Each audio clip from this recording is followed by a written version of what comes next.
Hi guys, welcome to How to Solutions YouTube channel. In today's video, I'm going to show you how you can change your date of birth on Instagram. Before getting into this video, must subscribe to our YouTube channel and click on the bell icon.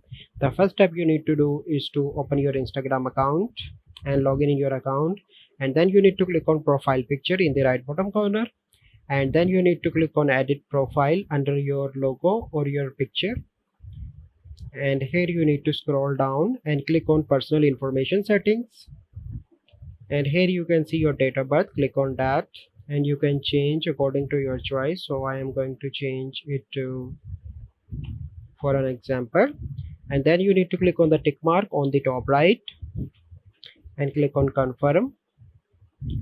So now you can see that my date of birth is changed. So this is a process by which you can change date of birth on Instagram. I hope you find this video helpful. If you find this video helpful, must like this video, subscribe to our YouTube channel for future videos. We'll see you in the next video. Thank you. Have a good day.